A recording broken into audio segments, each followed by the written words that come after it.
I knew someone who just did runners. She was the PT, physical therapist for runners. That was her specialty. She helped runners run better with less injuries, and she helped them recover better.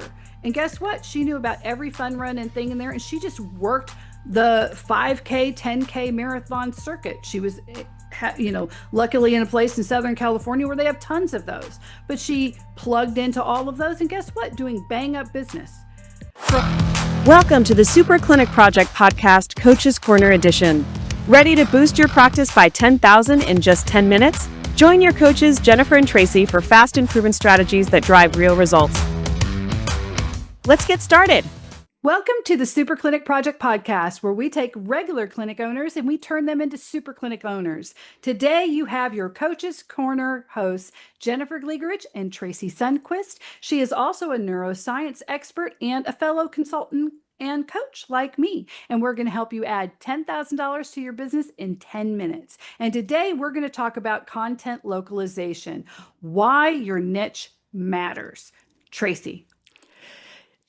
The best way that I can think of this is I used to binge watch Gordon Ramsay in those restaurant, his restaurant makeovers. Yeah. And the one of the biggest common denominators that I saw while watching that was that the restaurant owners would have too many items on their menu.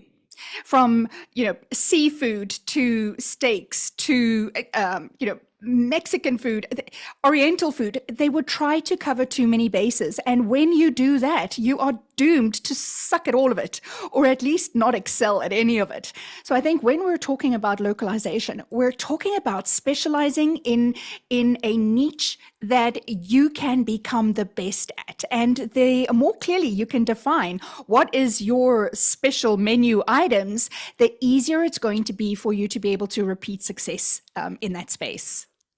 Yeah, I always think about people who want to say, well, what about Denny's? What about Cheesecake Factory? They have everything, right? And yes, but these are huge, massive chains, and they have everything after they figured out all of the systems and all the logistics and all the trucking to make it happen. That is not how they started out. They started out very small, either just breakfast or just brunch. And then as they gained and as they absorbed into other companies or took over other companies, they added companies that already had systems and had logistics and had the buyers and the vendors, giving them the food, giving them the different things. They were able to build bigger facilities that have different parts of the kitchen to allow for these different foods and different things to be in there. And the same thing goes with the clinics that we talk to and the service-based businesses.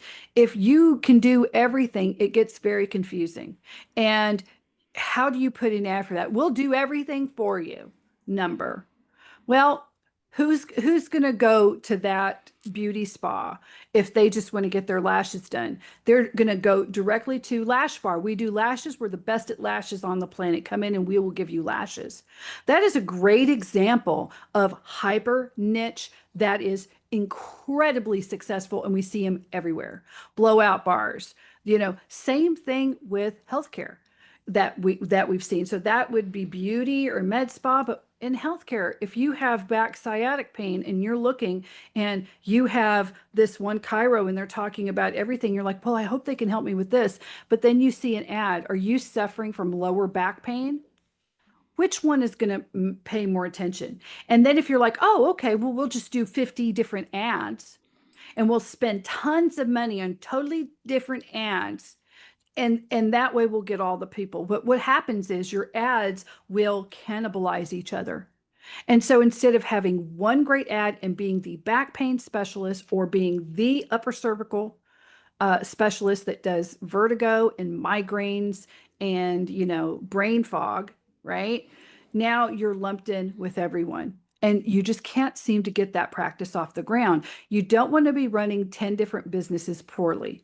You want to have one that is running quite successfully, right? You hit the nail on the head there, Jennifer. I think, and it's something that business owners need to understand is that For you to run an effective and an efficient business, you need to specialize. And if you think of, I mean, even if you think in healthcare, if you go to a general practitioner who is kind of the cover all bases and you allocate a price point to that, this is going to be completely different to a neurosurgeon.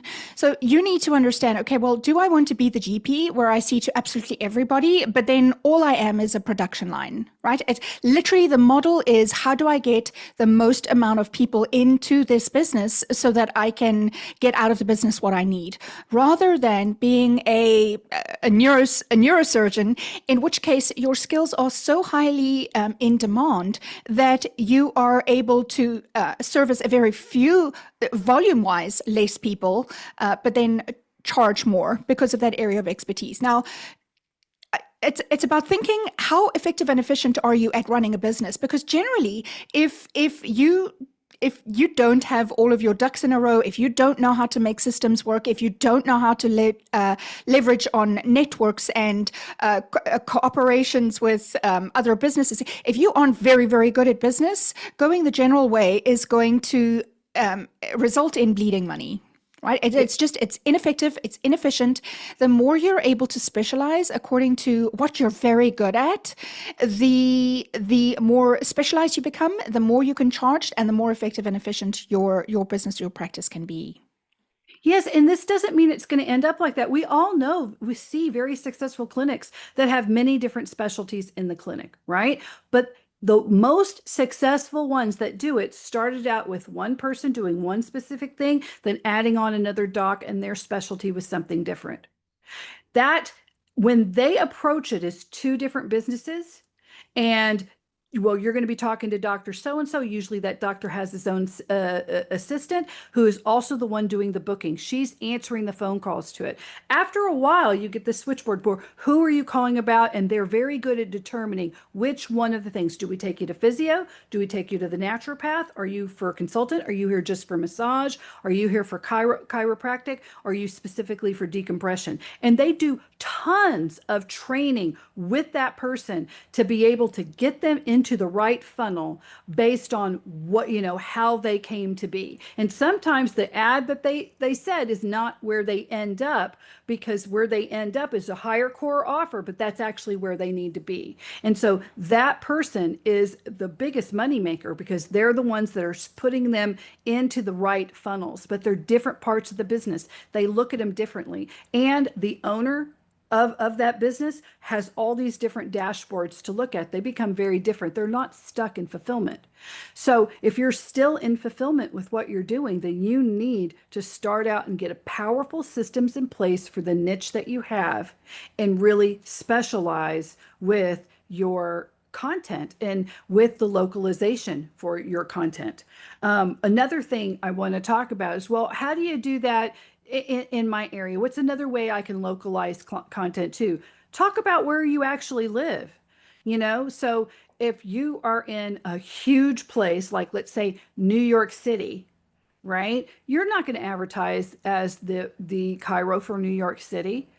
That would be just insane. You're just going to be wasting your ad dollars. So you're going to think about what neighborhood. You're going to think West Gramercy Park, Lower Soho beyond Fifth Street, where the person to go, or wherever that is, where the person to go. And well, if you're in a smaller town, you're going to think about it differently. You're going to think about a 7-mile radius around you is generally where you'd start in non-huge urban, high density areas.